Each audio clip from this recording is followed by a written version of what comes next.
Buenas tardes, hermanos y amigos. Nuevamente nos conectamos con ustedes trayéndoles una palabra de parte del Señor. Mi nombre es Carlos Tejeda y junto con mi esposa Evelyn Hernández llevamos este ministerio que tiene por nombre Casa de Oración Peña de Oreb. Es el nombre de la Iglesia Cristiana, Trinitaria y Evangélica para la Gloria de Dios. Hoy, nuevamente, es un gozo para nosotros poder estar aquí y poder llegar ante sus casas trayendo una palabra que el Señor nos ha hablado a nosotros y que sabemos que también va a ser de bendición para ustedes. Hoy queremos hablar del propósito de Dios para nuestra vida y si se está cumpliendo o no se está cumpliendo ese propósito en nuestra vida. ¿Cómo sabemos que Dios tiene propósitos para nosotros y que simplemente no ha hecho a criaturas para que vaguen y hagan su voluntad? ¿O realmente Dios tiene un plan específico para cada persona y además de eso tiene un plan general para toda la humanidad? Hoy vamos a hablar de ese propósito. Cuando nosotros vemos la cantidad de gente que está viviendo en locura, en pecado, en inmundicia, nos preguntamos, ¿ese es el propósito de Dios para esta vida? Y el Señor me hizo sentir la necesidad de esta palabra cuando una vez, viniendo tarde del trabajo en la madrugada, vi a una persona buscando en la basura, buscando en los platos desechables de comida, chupándose los dedos de los restos de alimentos que había. Y me preguntaba, ¿ese es el propósito de Dios para esa vida? Podemos ver también cómo la cantidad de gente que hay en semáforos, trabajando, viviendo en cierta forma como indigentes. Y he conocido algunos que son hijos de ministros. El propósito de Dios para estas vidas era terminar así, viviendo en semáforos, viajando de ciudad en ciudad, tratando de alcanzar la generosidad o la misericordia de las personas para poder ganar unas simples monedas. Si sus padres son o fueron cristianos, habrán orado mucho y le habrán pedido mucho a Dios por esos hijos. Y ahora ver esos hijos en las calles, indigentes, otros drogadictos. He conocido varias personas que andan en la calle como indigentes, que en algún momento compartieron la palabra del Señor. Pero el propósito de Dios era realmente que estas personas terminaran en esa situación. ¿O fueron ellos que apartándose de Dios terminaron en esa situación? ¿Cómo sabemos que Dios es un Dios de propósitos? La Biblia nos habla en el libro de Juan, capítulo 18, versículo 37, que nuestro Señor Jesucristo, siendo Dios, siendo todopoderoso, vino a la tierra, no por simple voluntad, no por capricho, sino con un propósito. Y Él dice, yo para esto he nacido, y para esto he venido al mundo, para dar testimonio a la verdad. Cuando hablamos de que ha nacido y de que ha venido, las personas que están en grupos religiosos, que están engañados, piensan que Jesucristo no es Dios. Piensan que Él, malinterpretando esto, que Él nació, fue creado con un propósito. Y resulta que estas personas tienen el entendimiento entenebrecido y están cegados y no entienden que Dios estaba desde el principio con el Hijo y con el Espíritu Santo y tomaron la decisión de que el Hijo viniera aquí a cumplir esto. Pero volviendo al tema, el Señor Jesús dice, yo para esto he nacido y para esto he venido. Él sabía que había un propósito. Y ahora, hablando de Cristo más todavía, hablando de un propósito, vemos en el libro de Efesios capítulo 1, versículo 11 dice, en Él, está hablando de Jesucristo. Asimismo tuvimos herencia, habiendo sido predestinados conforme al propósito del que hace todas las cosas según el designio de su voluntad. Versículo 12 dice, a fin de que seamos para alabanza de su gloria, vosotros los que primeramente esperábamos en Cristo. Entonces, ¿para qué está diciendo que fuimos predestinados conforme al propósito de Dios, del que hace todas las cosas? Para alabanza de la gloria de Dios. Dios nos predestinó en Cristo, ya eso lo hemos visto en otras ocasiones, nos escogió en Cristo, nos conoció en Cristo, nos llamó en Cristo. ¿Para qué? Para que alabemos a Dios, para alabanza de su gloria. Jesucristo es eterno, coeterno con el Padre y con el Espíritu Santo. Quiere decir que desde antes de la fundación del mundo, ya ellos existían. Antes que hubiera el cielo y que hubiera la tierra, ya ellos existían. La gente dice, pero es que Dios vive en el cielo, vive en el tercer cielo. Pero y antes que Él creara los cielos, ¿dónde estaba? Ya Él existía. Dios vivía sin que hubiera cielo. Y después, dice la Biblia en Génesis, Dios creó el cielo, la tierra, el sol y las lumbreras, las estrellas. Pero Él los creó, pero antes de crearlas ya Él existía. Y además ya estaba junto con el Hijo y junto con el Espíritu Santo. Pero cuando ellos están juntos, no han creado al mundo, pero ya saben que van a hacer al hombre. Ya saben que el ser humano va a caer. Y ya saben cómo redimir al ser humano. Como el hombre no puede, porque es pecador, Dios nos reconcilia con Él a través de Cristo, porque ellos hacen un pacto eterno. Usted dirá, ¿dónde dice que hay un pacto?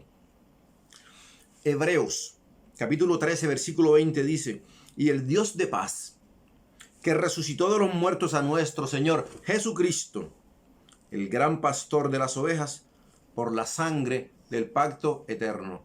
Ese pacto que ellos hicieron no es un pacto que hicieron con el hombre, porque el hombre no es eterno. Como no es eterno, el hombre no puede hacer un pacto. ¿Por qué? Porque solamente dos partes iguales pueden hacer un pacto. Porque el hombre muere, y si muere ya no es capaz de mantener el pacto que hace con Dios. Pero Dios Padre, Dios Hijo, Dios Espíritu Santo, sí son eternos, por lo tanto pueden hacer un pacto. Y dice aquí que hicieron un pacto eterno. ¿Cuál fue ese pacto? De que el Hijo viniera y que el Hijo muriera por nuestros pecados y de esa forma redimir al ser humano. Cuando hacen ese pacto eterno, ¿para qué van a hacer ese pacto ellos? Primero de Timoteo, capítulo 1, versículo 15, parte B. Que Cristo Jesús vino al mundo para salvar a los pecadores. Eso fue lo que decidieron en ese pacto. Que Cristo Jesús vino al mundo para salvar a los pecadores. Marcos 13:1. Él les dijo, vamos a los lugares vecinos para que predique también allí, porque para esto he venido. O sea que nuestro Señor Jesucristo, en ese pacto eterno que hace con el Padre y el Espíritu Santo, viene para predicar, para salvar a la gente. Él tenía claro. Y si Dios, Padre, Hijo y Espíritu Santo, tienen claro el propósito de enviar a Jesús, también tienen claro el propósito de enviarnos a cada uno de nosotros, de hacernos a cada uno de nosotros. Y usted dirá, pero es que nosotros nacemos de algo que sale del hombre y que sale de la mujer y se unen y forman un embrión. Sí, pero la Biblia dice que Dios sopla aliento de vida.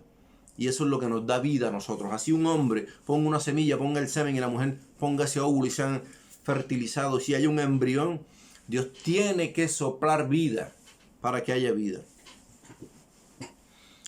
Por esto vino nuestro Señor Jesucristo al mundo. Juan 9:39 dice, para juicio he venido yo a este mundo, para que los que no ven, vean, y los que ven, sean cegados. ¿Cómo así que los que ven, no vean? Y los que no ven, sí vean. Jesucristo nuestro Señor hablaba en parábolas.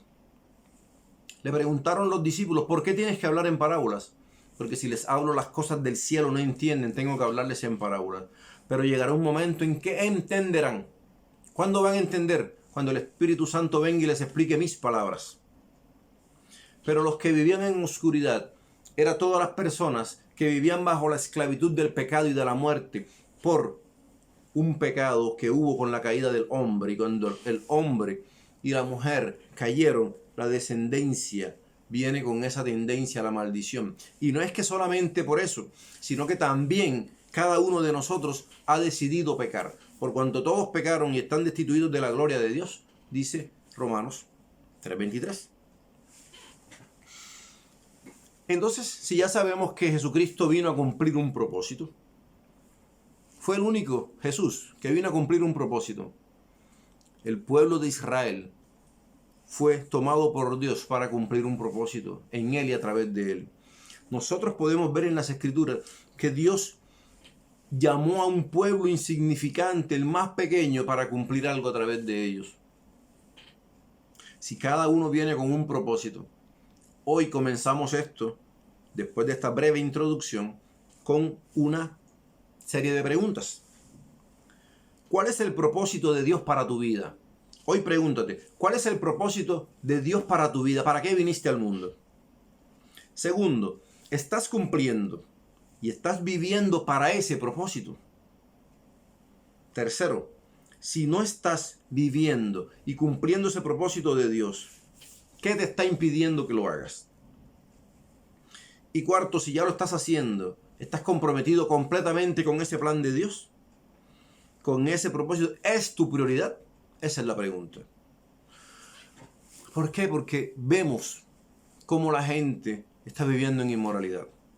Cuando vemos los jóvenes ahora, que ya ni siquiera saben hablar, que ahora por estar imitando al mundo hablan mal como habla el mundo, ya ni siquiera saben hablar por las redes sociales, ya se han demostrado que toda la ortografía se ha dañado por estos jóvenes de ahora.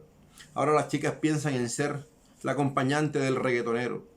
Ahora las chicas que deberían sentirse disgustadas con esta música de reggaetón y toda esta música, son las que primero lo ponen como ringtone, donde el muchacho, su aspiración es ser como el reggaetonero, ser como el rapero, ser como el narcotraficante lleno de joyas, rodeado de mujeres. Ese es el plan que Dios tiene para la vida de las personas. Ese es el plan por el cual Dios te trajo aquí. El hombre casado para que esté en inmundicia. Para eso Dios lo está trayendo al mundo. Dios es un Dios de propósitos. Y Dios, cuando llamó al pueblo de Israel, lo llamó para que lo adorara, para tomar de todo el mundo un pueblo para él, para que ese pueblo lo adorara. Y cuando Dios envía a Moisés, dice: dile al faraón que deje libre a mi pueblo para que mi pueblo me adore. Ese fue el propósito de Dios de libertarlo, un pueblo que viviera rendido en adoración para Dios. Pero nosotros vemos que después que Dios liberta al pueblo y que Moisés se va a buscar las tablas de la ley, ¿qué pasa acá abajo? Que el pueblo le dijo a Aarón: haznos un Dios porque este Moisés que nos guiaba se ha desaparecido. Terminaron haciendo un becerro de oro, terminaron adorándolo, y Josué, que era el que estaba con Moisés, le dijo: estoy oyendo alarido, eso tiene que ser que hay guerra. ¿Qué le dijo él? Eso no son gritos de guerra, están cantando.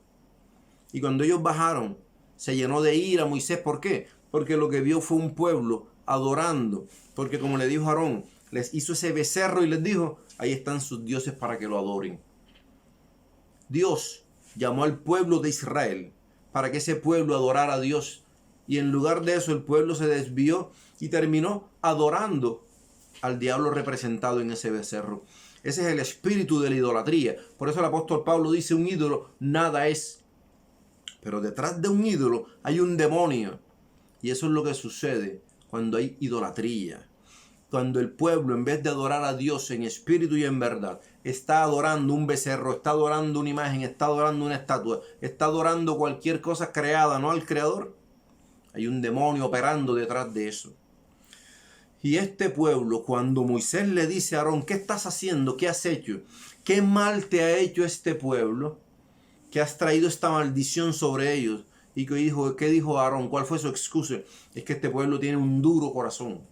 Y me pidieron algo para adorarlo y por eso les hice esto. Es más, él no dice: les hice esto. Me dieron el oro, lo tiré al fuego y mira lo que salió, un becerro. Ese pueblo se desvió del propósito de Dios. Pero hablemos de Moisés. Hablemos de Moisés. Y la Biblia dice en el libro de Éxodo, capítulo 3, versículo 10, tiene por título Llamamiento de Moisés. Moisés, que fue un hombre creado, educado para ser el que iba a reemplazar al faraón, al hombre más poderoso del imperio más poderoso que había en ese momento, el imperio egipcio. Moisés, siendo criado como nieto de ese faraón, era el que lo iba a reemplazar porque para eso lo estaban educando. Sin embargo, El plan de Dios era que Moisés no viviera como nieto del faraón, ni reemplazara a faraón, sino que Moisés libertara al pueblo. A ese pueblo rebelde, a eso fue llamado Moisés, a libertarlo. Por eso es que Moisés se le llama que es tipo o que es figura de Cristo que vino a libertar no ya al pueblo de Israel, sino a toda la humanidad. En el libro de Éxodo capítulo 3 versículo 10 dice la palabra del Señor: ven por tanto ahora y te enviaré a Faraón para que saques de Egipto a mi pueblo, los hijos de Israel. Dios le hace un llamado a Moisés. ¿Para qué vino Moisés a este mundo? Para ser un medio por el cual Dios iba a libertar al pueblo de Israel. En Éxodo 12:31 dice el Señor: e hizo llamar a Moisés. Ahí estaba hablando Faraón. Cuando mueren los primogénitos, porque Dios envía esa plaga de que le iba a matar a todos los primogénitos, el Faraón envía a llamar a Moisés y le dice: e hizo llamar a Moisés y a Aarón de noche y les dijo: salid de en medio de mi pueblo vosotros y los hijos de Israel, e id y servid a Jehová como habéis dicho. El Faraón, sabiendo que Dios había cumplido con las amenazas que había dicho si no dejaban ir al pueblo, le dijo a Moisés: toma tu pueblo y sal de en medio de Egipto y ves a servir a Dios. ¿Y qué dice al final de los 5 libros que escribió Moisés, el Pentateuco? Al final de Deuteronomio 34:11, ¿qué dice la Biblia? Hablando de Moisés: nadie como él en todas las señales y prodigios que Jehová le envió a hacer en tierra de Egipto, a Faraón y a todos sus siervos y a toda su tierra. Quiere decir esto, que Moisés cumplió el propósito por el cual Dios lo llamó. Estás cumpliendo el propósito de Dios en tu vida.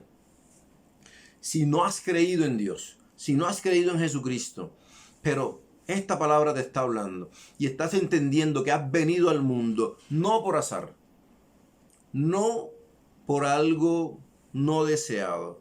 Hay gente que llama embarazos no deseados. Todo hay un plan detrás de todo. Es un plan de Dios.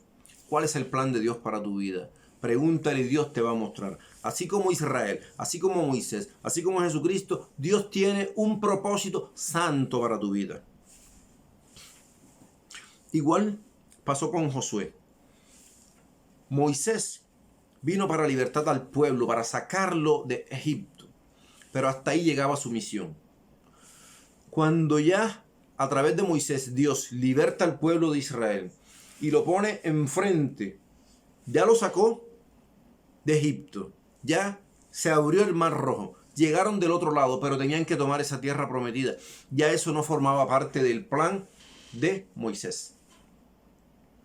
Pasan muchas cosas, Moisés coge rabia, Dios le dice: ya no vas a pasar para allá. Pero todo eso estaba dentro del plan de Dios, porque Moisés había cumplido el propósito de Dios, que era libertad al pueblo. Tomar la tierra prometida, entrar en la tierra prometida, ya no era la misión de Moisés, sino de Josué, que era el discípulo de él.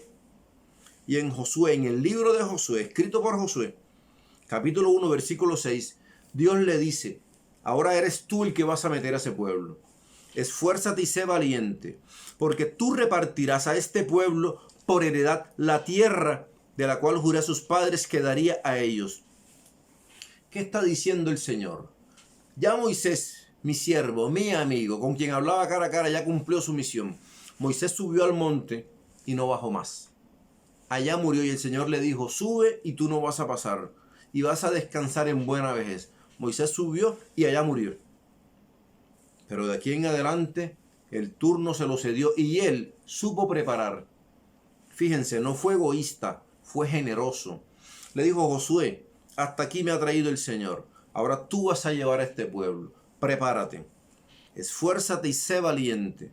Tú repartirás a este pueblo por heredad la tierra a la cual juré a sus antepasados. Y en Josué 24:28, al final del libro, dice la Biblia: y envió Josué al pueblo cada uno a su posesión. ¿Qué quiere decir todo esto? Que Josué hizo todo lo que Dios le había dicho, y la misión de Josué, que era llevar ese pueblo allá, se cumplió. Y cuando esa misión se cumplió, Josué entendió que había acabado su misión. Y ya Josué le dijo a cada uno, ya repartimos la tierra, ya la tomamos, ya entramos, ya la repartimos, cada uno váyase para la tierra que le toca. Se cumplió. Él fue un hombre que cumplió el propósito por el cual Dios lo creó. Esta noche pregúntate, ¿cuál es el propósito de Dios para mi vida? La salvación de mi familia, la salvación de mi alma, que otras personas acepten a Jesucristo a través de mi vida, que yo tenga un matrimonio ejemplar, que yo tenga un matrimonio que sea testimonio de que Dios restaura, de que Dios sana, de que Dios salva, de que Dios puede hacer maravillas cuando lo buscamos, que las personas vean que tu matrimonio fue restaurado por Dios. Eso es lo que Dios quiere para ti, ese es el propósito general, pero hay un propósito específico. Hablemos de otra persona, Juan Bautista. Dice la Biblia que este era un hombre tan especial que desde el Antiguo Testamento se habló de Juan el Bautista. Hoy te quiero hablar de un hombre ejemplar, de un hombre del cual Dios dijo, como este hombre no va a haber otro. Y desde el Antiguo Testamento, Dios estaba diciendo que iba a enviar a un Mesías, que iba a enviar a un Cristo, que iba a enviar a un ungido, que iba a libertar al pueblo y a toda la humanidad. Dios desde el Antiguo Testamento, todo el Antiguo Testamento, cada libro está diciendo viene el Mesías, viene Cristo. Pero además de eso, también el Antiguo Testamento dice que venía alguien que venía a anunciar que venía ese Mesías. El Antiguo Testamento también estaba diciendo yo envío un Mesías, pero yo envío delante de él a alguien que va a anunciar, que va a preparar el camino, que va a preparar la tierra, que va a preparar a la nación para cuando este Mesías llegue. Ese que iba a anunciar la venida del Mesías se llamaba Juan el Bautista. Bautista porque bautizaba. Isaías 43 dice, voz que clama en el desierto, preparad camino a Jehová, enderezad calzada en la soledad a nuestro Dios. En el libro de Isaías ya el Señor estaba diciendo, hay una voz que clama en el desierto, que se está preparando el camino a Jehová. Y en Malaquías, el último libro del Antiguo Testamento, capítulo 4, versículo 5 dice, he aquí, yo os envío al profeta Elías, antes que venga el día de Jehová grande y terrible. Y el versículo 6 dice, él hará volver el corazón de los padres hacia los hijos, y el corazón de los hijos hacia los padres, no sea que yo venga y hiera la tierra con maldición. En Jeremías estaba diciendo que el profeta Elías, y más adelante vamos a ver quién fue ese profeta Elías que vino, pero ese profeta Elías iba a anunciar, iba a hacer que Israel se volviera a Dios y que los padres, el corazón de ellos se volviera hacia los hijos. Dios anunciaba que Juan Bautista iba a preparar ese camino, que iba a preparar al pueblo para recibir a Cristo. ¿Por qué? Porque le iba a mostrar que eran pecadores y que necesitaban ser limpiados por ese Mesías, que Jesús era el que los podía limpiar y que Él volvería el corazón del pueblo hacia Dios y que Él iba a volver el pueblo de los padres a los hijos, de los hijos a los padres, o sea, de la propia familia. ¿Por qué? Porque Dios nos enseña que antes que las personas puedan tener una buena relación con Dios, tienen que tener una buena relación con su familia.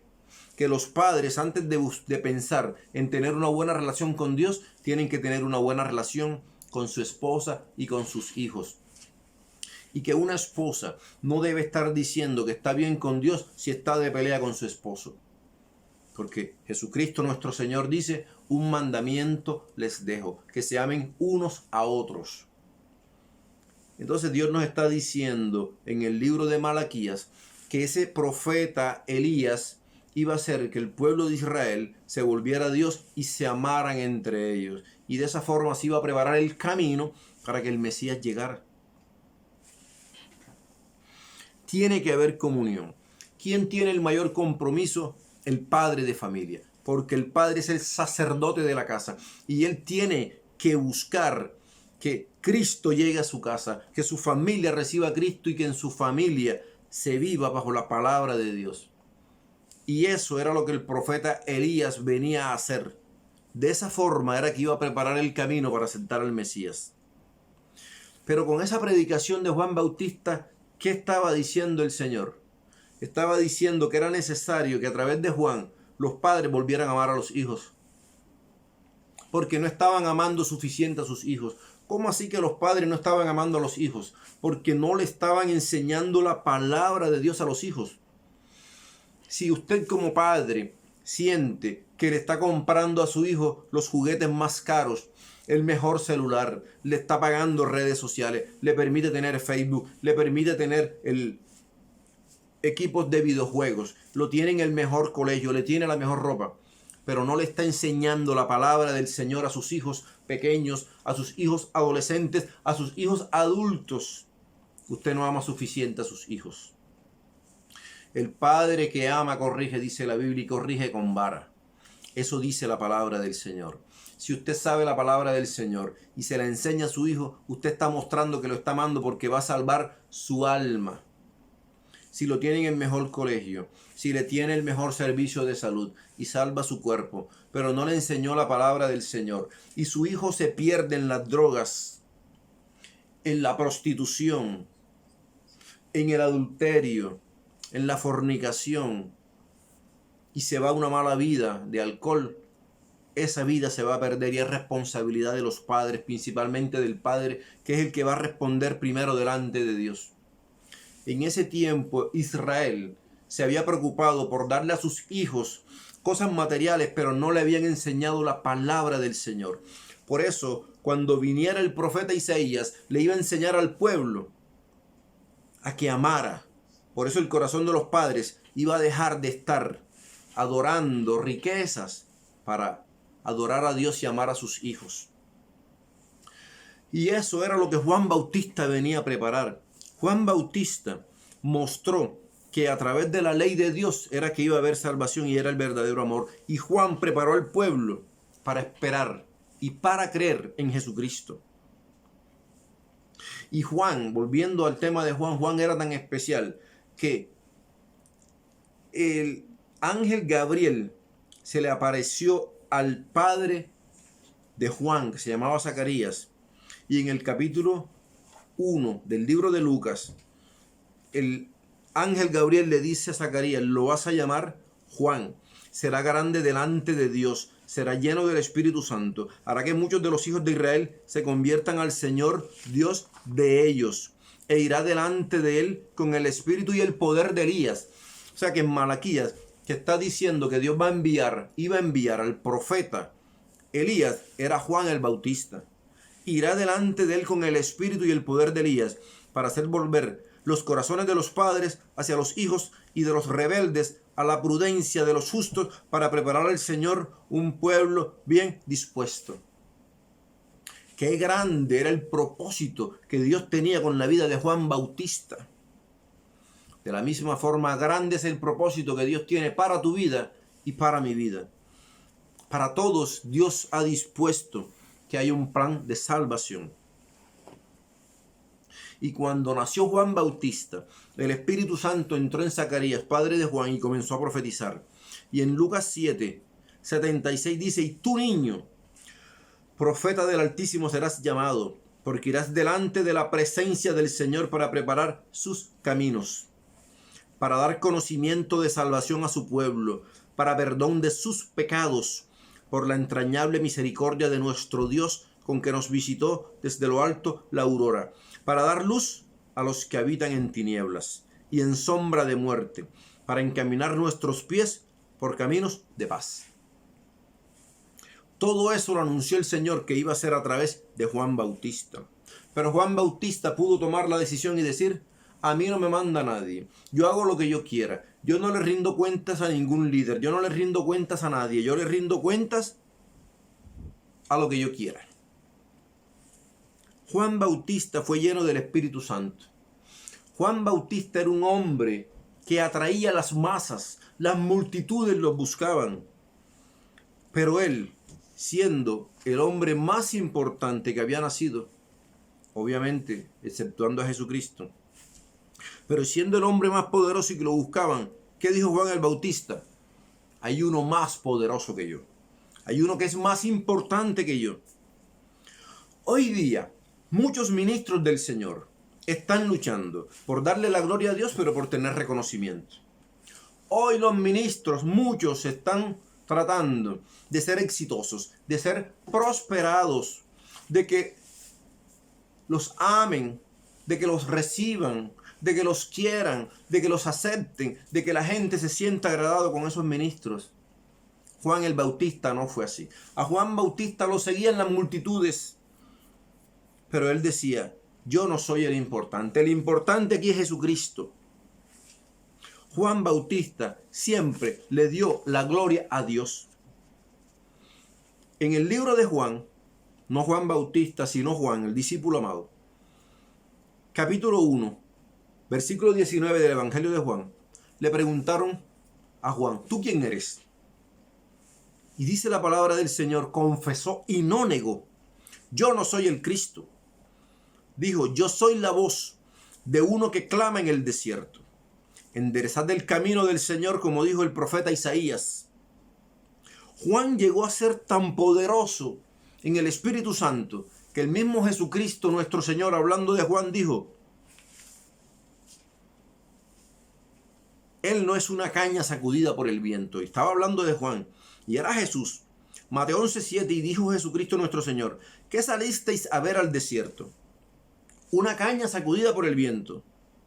¿Pero qué salisteis a ver? ¿A un profeta? Sí, os digo, y más que un profeta. Cuando Jesucristo nuestro Señor estaba diciendo que Juan no era una caña sacudida por el viento, ¿qué estaba diciendo? Este es un hombre firme, este es un hombre de convicciones, este es un hombre inconmovible, este es un hombre que no lo van a comprar, ni por dinero, ni por fama, ni reconocimiento. A este hombre, el viento, ¿qué es el viento? El viento es la vanagloria, el deseo de ser reconocido, el deseo de ser amado, de ser aceptado, el deseo de crear tendencia. Pues este hombre no era una caña sacudida por el viento. ¿Qué salisteis a ver? Una caña, no. Un profeta, y más que un profeta. Juan no vendía su verdad. Fíjense algo. Él era tan firme en sus convicciones que las multitudes lo seguían. Y Juan no le temblaba la mano ni la boca para decir, generación de víboras, ¿quién os enseñó a huir de la ira venidera? En estos tiempos, si un profeta, si un líder, si un pastor, si un evangelista ve que hay gente escuchando su mensaje y tiene miedo de decir la palabra para que no se vayan, ese hombre no es como Juan Bautista. Ese hombre se está vendiendo. Ese hombre está cambiando el evangelio. A lo bueno hay que llamarle bueno y a lo malo, malo. Así que si la gente está haciendo mal y se le dice la verdad y se va, nunca fueron. Y de pronto en algún momento el Señor permita que sean cambiados y convertidos y transformados por la palabra. Pero un ministro del Señor no puede vender su mensaje. Así la gente se vaya, porque el que trae a la gente es Dios. Mateo 3:7 dice, huid de la ira venidera, hagan frutos dignos de arrepentimiento. Juan confrontaba ese pecado de la gente. Y aunque fueran dirigentes políticos, él a todos le decía. Y recordamos algo que hablábamos en estos días. Juan le decía a los políticos, arrepentidos y convertidos, generación de víboras. Si usted es un ministro del Señor, si usted está usando las redes sociales, si usted está predicando el evangelio del Señor y usted ve que los políticos están robando, ¿usted es capaz de decirle a ellos que están haciendo mal? A las autoridades civiles, no digo que todos, pero si usted sabe que están actuando mal, ¿va a hacer alianzas con ellos? ¿Va a aceptar lo que ellos digan? Si no se arrepienten, hay que decirle al político, o te arrepientes o te vas para el infierno. Porque Dios no puede ser comprado con dinero. Nada puede comprar a Dios. Un corazón contrito y humillado no desprecia a Dios. Pero todo político que esté en corrupción va a rendir cuentas delante de Dios.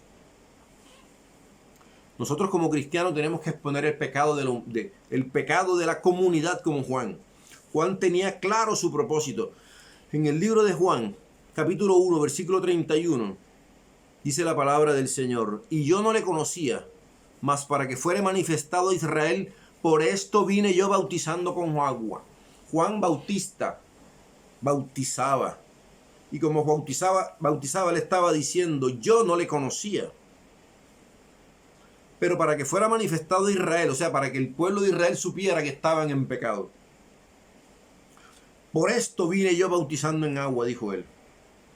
Jesucristo nuestro Señor, dice en Mateo 11:11, entre los que nacen de mujer no se ha levantado otro mayor que Juan el Bautista.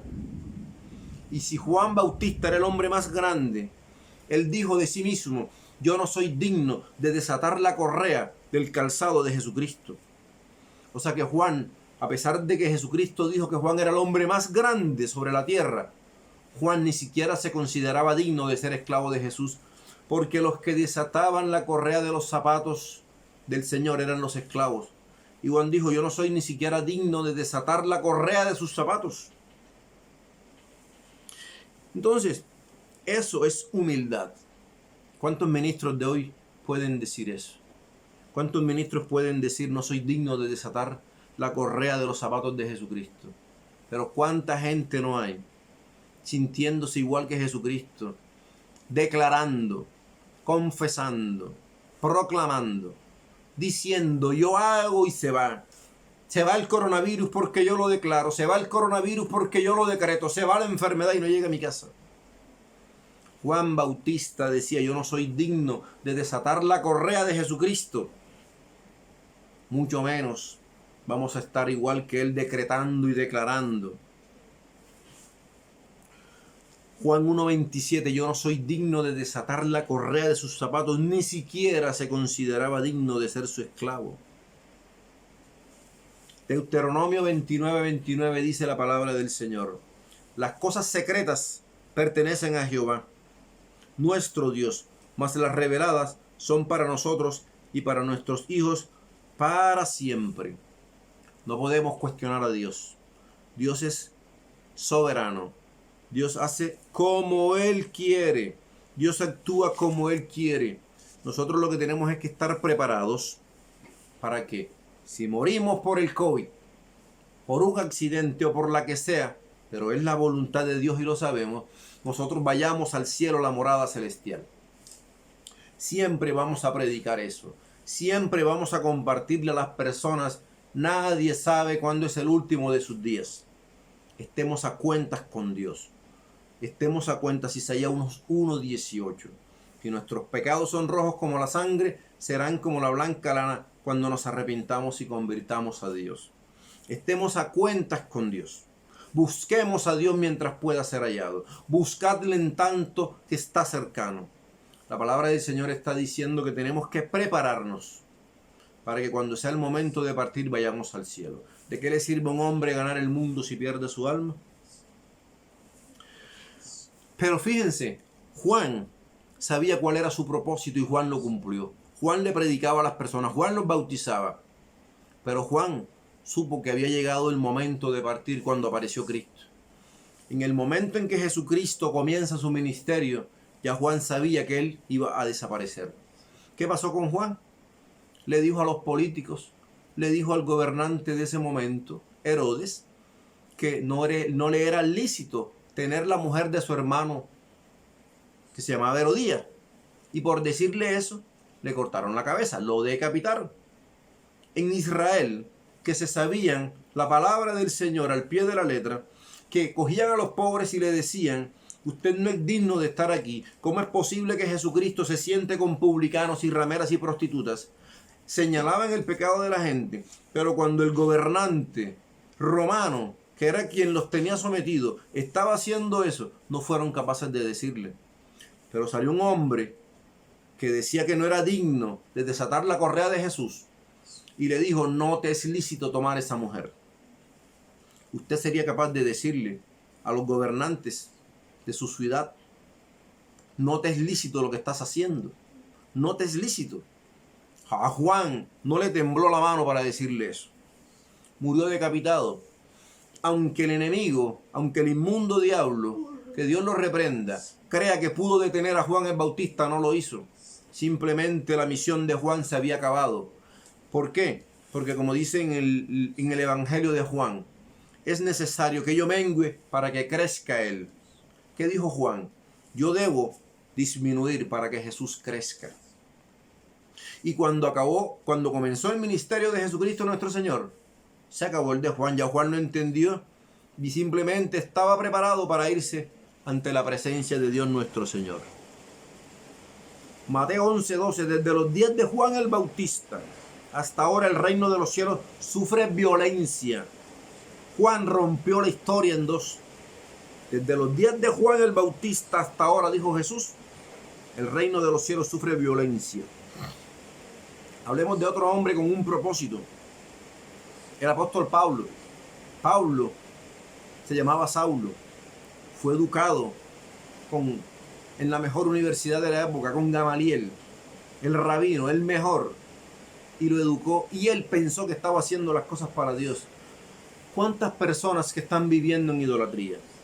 ¿Cuántas personas creen que están sirviendo a Dios y están lejos de Dios? Juan Bautista, el apóstol Pablo, pensó que estaba sirviéndole a Dios y mataba a los cristianos y los perseguía. Pero cuando Dios lo llama, cuando Dios lo tumba, cuando esa voz lo deja ciego y le dice, Saulo, ¿por qué me persigues? Dura cosa te es dar coces contra el aguijón. O sea, estás como el caballo que patea pero tiene la puya atrás que no lo deja patear. Estás pateando en vano, te estás dañando. ¿Por qué me persigues? ¿A quién persigo, Señor? A Jesucristo. Y te he llamado. Y Pablo entendió el propósito por el cual estaba en esta vida y comenzó a servir así. En el libro de Efesios capítulo 3 versículo 2 dice, hablando el apóstol Pablo, si es que habéis oído de la administración de la gracia de Dios que me fue dada para con vosotros. Pablo sabía que la gracia de Dios, él la iba a administrar. Me fue dada esta gracia de anunciar entre los gentiles el evangelio de las inescrutables riquezas de Cristo. Él entendió que tenía que ir a los gentiles a hablarles de Jesucristo. ¿Qué hizo el apóstol Pablo? Él mismo comienza a describir su vida. Y él comienza a decir que esta vida es una batalla que hay que luchar, que es la única que vale la pena luchar. No pelees contra el vecino, no pelees con tu esposa, no pelees con tu jefe. Lucha por esta vida contra las fuerzas del maligno. Pablo peleaba contra el Satanás, contra el vicio de los judíos, de los paganos, con la inmoralidad de la iglesia, con los falsos maestros, con la mundanalidad de la iglesia. Pero Pablo nunca comprometió la verdad del evangelio. Cuando Pablo supo que había llegado al final y que ya él había cumplido su ministerio, su propósito, el Señor le dijo, Pablo, ya lo que tenías que hacer lo hiciste. Y Pablo dijo, ya estoy listo. Y en 2 de Timoteo, Pablo se despide. Capítulo 4, versículo 6. Porque yo ya estoy para ser sacrificado. Y el tiempo de mi partida está cercano. He peleado la buena batalla. He acabado la carrera. He guardado la fe. Por lo demás, me está guardada la corona de justicia, la cual me dará el Señor, juez justo, en aquel día. Y no solo a mí, sino también a los que aman su venida. ¿Qué está diciendo el apóstol Pablo? Si yo persevero porque he guardado el evangelio, a mí me está esperando una corona. Pero no solamente a mí, a todo el que persevere. Por eso hoy Dios está haciendo la invitación a todo el que está escuchando, a todo el que cree que el Señor está hablando en serio. El Señor nos está llamando a pelear por nuestra vida, por nuestra alma, pero a pelear contra las fuerzas del mal, las fuerzas que quieren que nosotros pequemos, que nos olvidemos de Dios, que no le creamos a Dios, como Eva que se dejó seducir por la serpiente. Dios está llamando a un pueblo que se levante. Dios está llamando así como Faraón le dijo a Moisés, toma a tu pueblo y sale en medio de mi pueblo y ves y adora a Dios. De la misma forma que Faraón, es como si el enemigo dijera, levántate y vete a adorar a Dios y sal de mi pueblo. Porque la Biblia enseña que el Dios de este siglo tiene cegado el entendimiento de las personas. Pero Dios nos está llamando a través del apóstol Pablo diciendo: pelea la buena batalla. Pelea, he acabado. Qué gozo, qué hermoso que podamos decir: el propósito que Dios cumplió para mi vida, lo he cumplido. Y ahora estoy esperando que mi Señor me recoja.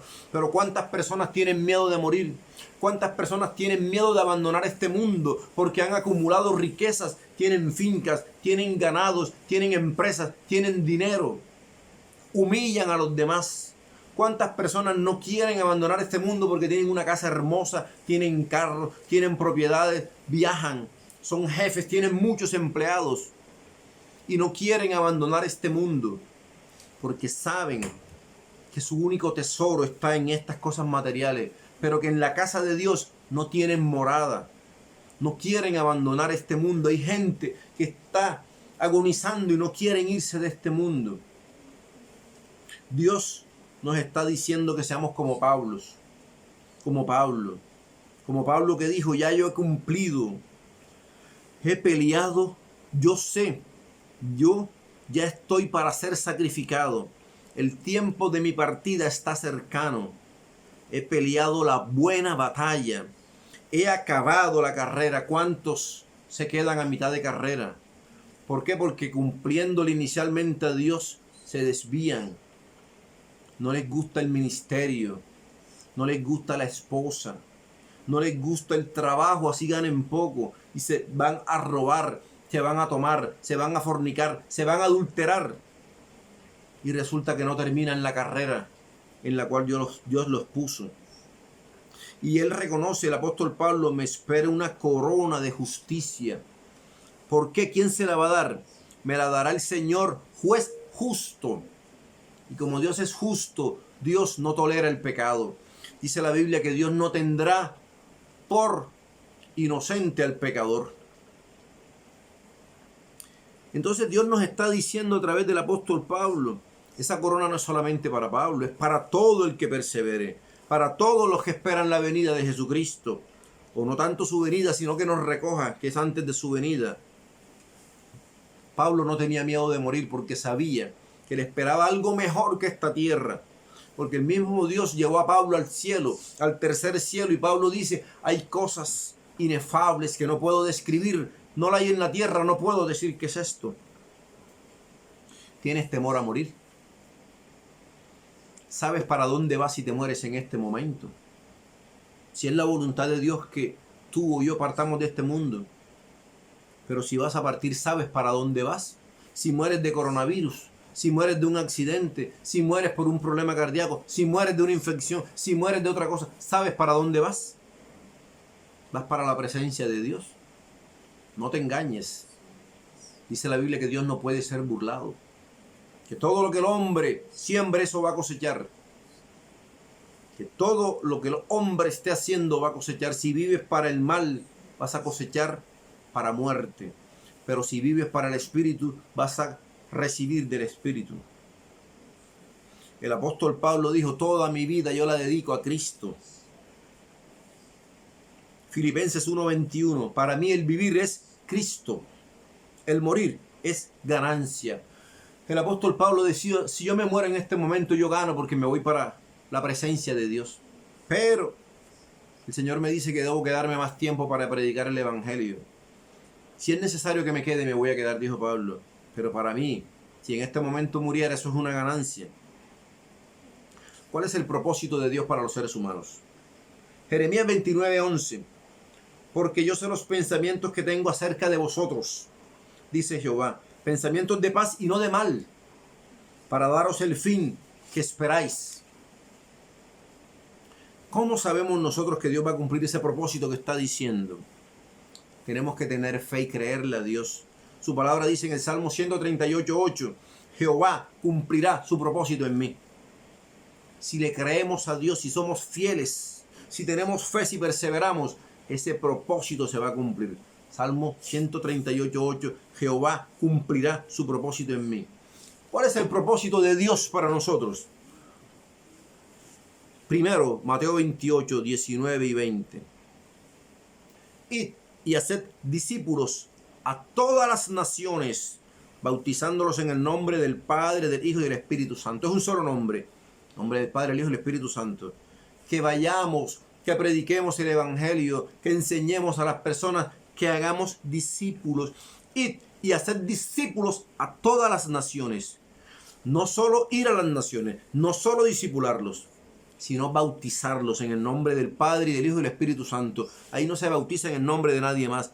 Padre, Hijo y Espíritu Santo, ahí no cabe ningún ídolo.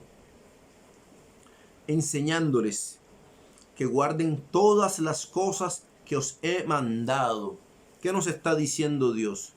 Que prediquemos su palabra, que hagamos discípulos, que enseñemos, que discipulemos y que enseñemos a las personas a no depender de un líder. No, yo iba a una iglesia, pero iba un pastor y el pastor tuvo una falla y ya me aparté de Dios porque es que yo creía en ese hombre. No pongas la mirada en las personas, no pongas la mirada en el pastor, no pongas la mirada en el que te predicó, pon la mirada en Jesucristo. Dice la Biblia en Hebreos, puestos los ojos en Jesús, autor y consumador de la fe. No puede haber fe si no es a través de Jesús. Jesús es el autor de la fe y es el consumador de la fe. Toda nuestra fe tiene que ser puesta en Jesús. Si pones la mirada en el ser humano, va a fallar. Si pones la mirada en mí, va a fallar. Si pones la mirada en el líder, puedo fallar. Dios me guarde. Pero el único que no falla es Jesucristo. Segundo propósito, que seamos salvos. Dios no ha hecho los seres humanos para que se vayan al infierno. Eso fue hecho para el diablo. Las personas solas deciden irse para allá. Segunda de Timoteo 2:4. El cual quiere que todos los hombres sean salvos y que todos vengan al conocimiento de la verdad. Dios envió a Jesús para salvarnos, para que nosotros no fuéramos a ningún infierno. Tercer propósito de Dios, que prediquemos su palabra. Hay personas que dicen, no, yo sí creo en Dios, yo acepté a Jesucristo en mi vida, pero la gente no tiene por qué saber eso.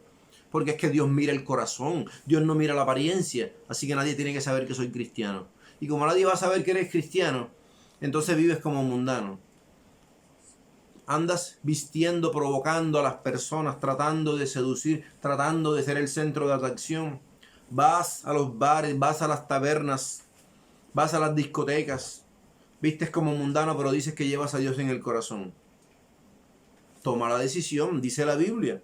Si tú quieres vivir como mundano, hazlo. Si quieres vivir para Dios, hazlo. Pero que tu sí sea sí, tu no sea no. Dice la Biblia en Apocalipsis, Jesucristo nuestro Señor hablando. Él dice, si eres frío o eres caliente, toma una decisión, pero si eres tibio te voy a vomitar. Entonces no seamos cristianos a la secreta.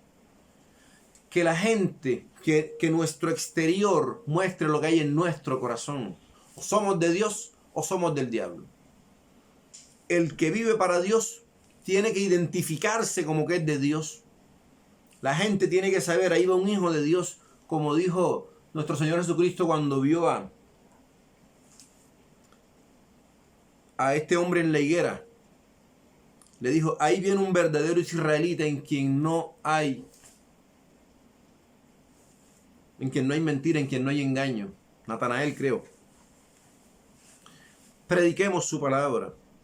Que amemos a Jehová sobre todas las cosas es el cuarto punto. ¿Qué quiere Dios para nosotros? Que lo amemos sobre todas las cosas. Jesucristo dice, en eso se resume la ley. La gente quiere cumplir la ley. Jesús dijo, nuestro Señor, ama a Dios sobre todas las cosas y ama al prójimo como a ti mismo. Ahí se cumple todo eso. Que amemos a Jehová y que amemos sus mandamientos. Deuteronomio 30:16. Yo te mando hoy que ames a Jehová tu Dios, que andes en sus caminos, que guardes sus mandamientos, estatutos, decretos, para que vivas y seas multiplicado. ¿Cómo está tu vida? Adolescente, Dios no te creó para las relaciones sexuales antes del matrimonio. No te creó para que salgas embarazada siendo una adolescente que no te has casado. Para que tengas abortos, para que consumas drogas. Dios no te ha creado para eso. A los hombres casados, Dios no nos ha creado para el adulterio. Dice, deleítate a sí mismo en la sierva de tu juventud. No creó al hombre para tener varios hogares. No creó al hombre para tener violencia intrafamiliar. No creó al hombre para tener hijos regados por la calle. No creó a las mujeres para vivir en rebeldía. Dios nos ha creado para vivir en obediencia a Él. Dios creó al hombre y a la mujer para vivir en un matrimonio. Lo que Dios une no lo separa el hombre. Pero matrimonio solamente puede ser entre un hombre y una mujer. Matrimonio viene de matriz, patrimonio viene de padre. Un hombre y una mujer son los únicos que pueden consumar un matrimonio delante de Dios. Si dos hombres quieren casarse, que lo hagan. Si dos mujeres quieren casarse, que lo hagan. Pero que después no digan que Dios está bendiciendo esa unión, porque Dios está irado con el pecador y eso es pecado delante de Dios. Los hijos no fueron creados para rebelizarse ante los padres. Dios nos llama a ser santos porque Él es santo. El adversario ha querido cambiar las leyes de Dios. El adversario le ha hecho creer a las personas que cuando los saludan deben responder prosperado, bendecido y en victoria. ¿Qué es ser prosperado? ¿Qué es ser bendecido y en victoria? La gente, el mundo, piensa que ser prosperado es tener títulos universitarios, posesiones económicas, reconocimiento, destruir la competencia. Eso es lo que el mundo enseña, ser los mejores. ¿Qué son los títulos universitarios? Es importante estudiar, pero la Biblia dice: la mucha letra mata y el espíritu vivifica. Estudiar no es malo, pero la prioridad tiene que ser Dios. Nuestra meta no debe decir: me voy a dedicar toda la vida a estudiar y me voy a olvidar de Dios. Dios debe ser lo más importante en nuestra vida. ¿De qué sirven los títulos si no se tiene a Dios? Están vacíos. Los estudios del apóstol Pablo equivalían a 4 doctorados. Y Pablo dijo en Filipenses 3:8: ciertamente estimo todas las cosas como pérdida. Las tengo por basura para agradar a Cristo. Pablo entendió que todos los estudios de su vida, si no tenían a Dios, no servían de nada. Posesión económica, la gente se afana por tener dinero. La gente dice: si en esta cuarentena yo tuviera dinero no trabajaría. Las personas se afanan por conseguir dineros para buscar una estabilidad económica y una estabilidad financiera. Dios dice que los ricos no amen su riqueza, que ayuden a los demás, que bendigan, porque para eso Dios nos ha bendecido o los ha bendecido. Primera de Timoteo capítulo 6, 17 y 19 dice: a los ricos de este siglo manda que no sean altivos, ni pongan la esperanza en las riquezas, las cuales son inciertas, sino en el Dios vivo, que nos da todas las cosas en abundancia para que las disfrutemos. Que hagan bien, que sean ricos en buenas obras, dadivosos, generosos, atesorando para sí buen fundamento, para lo porvenir, que echen mano de la vida eterna. Las riquezas son inciertas. Dice nuestro Señor Jesucristo: es más fácil que pase el camello por el ojo de una aguja a que un rico entre en el reino de los cielos. No es que sea imposible, sino que el rico pone su confianza en el dinero y lo atesora y lo codicia. Y dice la Biblia que la avaricia es idolatría, porque aman al dinero y lo tienen como su Dios. Fama. Estamos viviendo tiempos donde todo el mundo quiere reconocimiento. Los medios masivos de comunicación, Facebook, WhatsApp, Twitter, todas esas cosas han creado una cultura. ¿Y una cultura o un culto a qué? Al reconocimiento, a la aprobación. Todo el mundo, dame un like, dame el dedito arriba, sígueme. ¿Por qué? Porque ahora enseñan que una persona exitosa es aquella que crea tendencia, aquella que lo siguen. Nosotros vemos el caso de jugadores que si se dejan la barba, todo el mundo se deja la barba. Si se cortan el cabello de una manera así, todo el mundo lo quiere hacer. Y en eso es que ellos son catalogados como exitosos. Alguien se hace un tatuaje raro y todos se lo hacen. Va a salir un artista, alguien famoso tiene un hijo y no le puede poner un nombre común.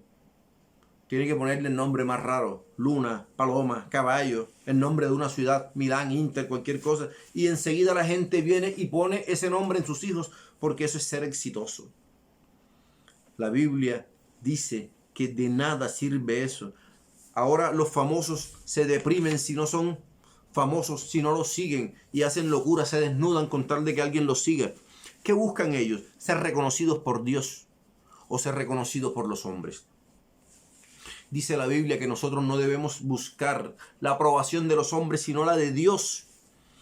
Segunda de Timoteo 2:15, procura con diligencia presentarte a Dios aprobado, como obrero que no tiene de qué avergonzarse. Dice, procura presentarte ante Dios. La gente está buscando de los artistas el reconocimiento de las personas, pero no de Dios. Dice, como obrero que no tiene de qué avergonzarse. ¿Cómo estamos delante de la presencia de Dios? Primera de Corintios 8:3, pero si alguno ama a Dios es conocido por él. Si amamos a Dios más que el dinero, más que las riquezas, más que las posesiones, Dios nos ama y nos conoce. Gálatas 4:8, ciertamente en otro tiempo, conociendo a Dios, servíais a los que por naturaleza no son dioses, mas ahora conociendo a Dios, o más bien siendo conocidos por Dios, ¿cómo es que os volvéis de nuevo a los débiles y pobres rudimentos a los cuales os queréis volver a esclavizar? Dice la Biblia que todo lo que está en el mundo es pasajero, porque todo lo que hay en el mundo, los deseos de la carne, los deseos de los ojos y la vanagloria de la vida, no provienen del Padre sino del mundo. Y el mundo pasa y sus deseos, pero el que hace la voluntad de Dios permanece para siempre.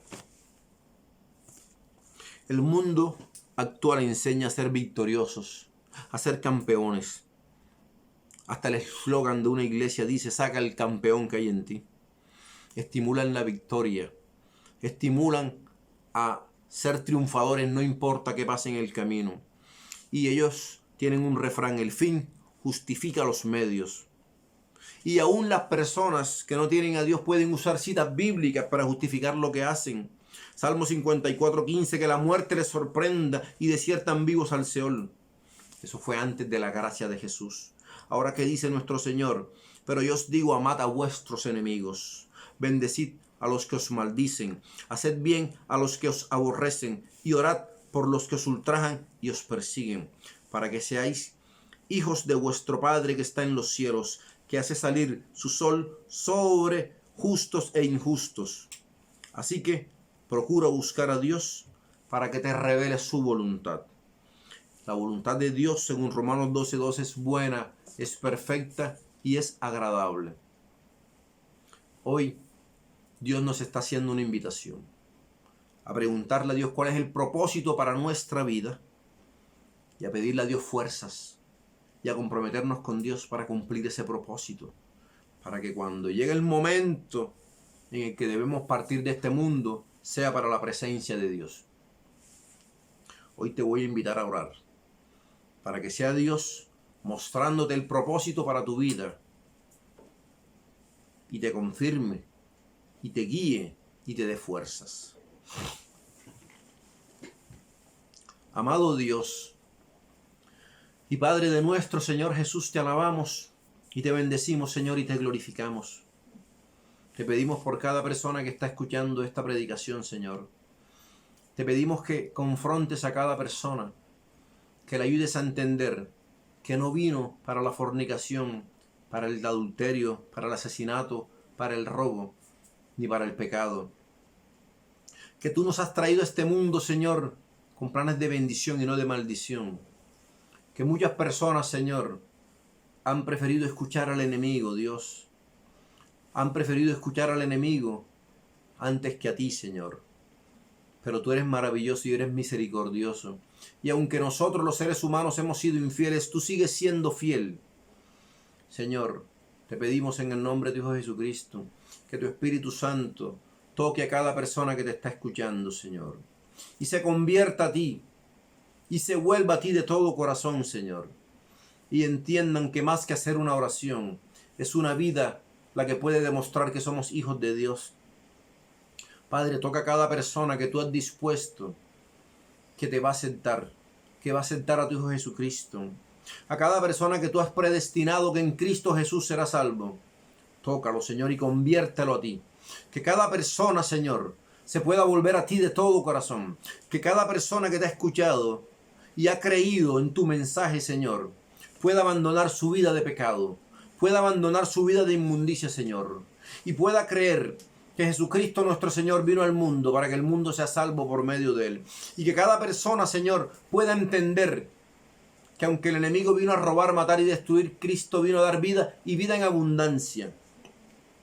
Y la verdadera vida y la prosperidad y la bendición de Dios no está en las cosas materiales.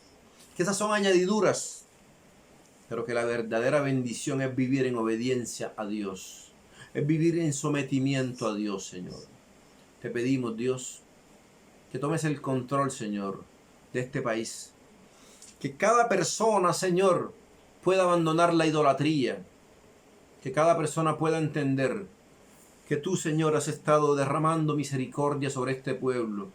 Pero ahora esperas un pueblo, un estado, un país que se vuelva a ti, Señor. Un departamento, Señor, que se vuelva al Dios vivo. Que abandonen, Señor, el adulterio. Que los jóvenes, Señor, puedan entender que tienen que alejarse de la fornicación. Que tienen que alejarse de la tentación como José, Señor. Que las personas, Dios, puedan entender que cuando se vuelvan a ti, milagros van a comenzar a ocurrir, Señor. Que cuando el pueblo se humille ante tu presencia, Señor, humillaos pues delante de la presencia de Dios, dice tu palabra, derramarás bendición hasta que abunde y sobreabunde. Que cuando el pueblo entienda, Señor, que si se humilla ante ti, Señor, tú abrirás las puertas de los cielos.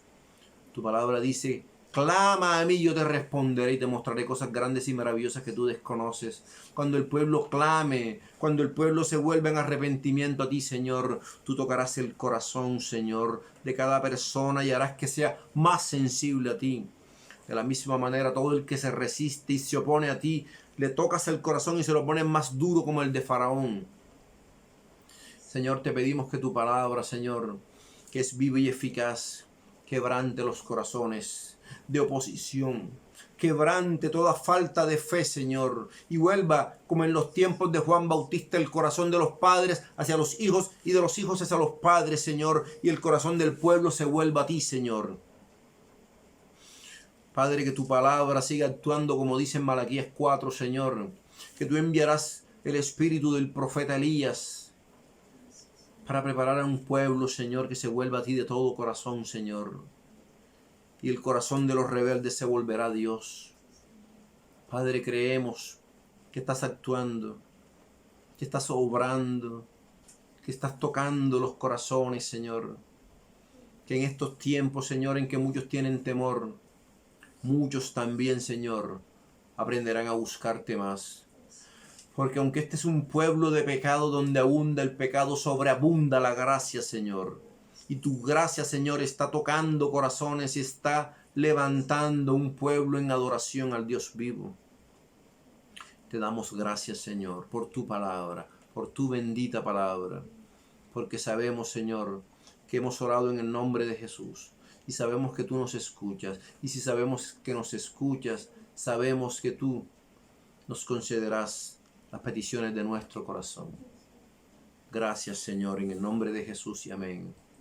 Enviamos un gran abrazo y una gran bendición en el nombre de Jesús a todos los miembros de esta iglesia Casa de Oración Peña de Oreb y a todas las personas que estén escuchando, a todos aquellos que no habían creído en Dios, pero que Dios a través de tu Espíritu Santo estén escuchando, Señor. Sigan buscando de Dios, sigan en todo momento agarrados del Dios vivo, porque Dios en estos momentos está derramando más gracia y misericordia que nunca antes. Donde abunda el pecado, sobreabunda la gracia. Gracias, Señor. En el nombre de Jesús, amado Señor, y amén, Dios.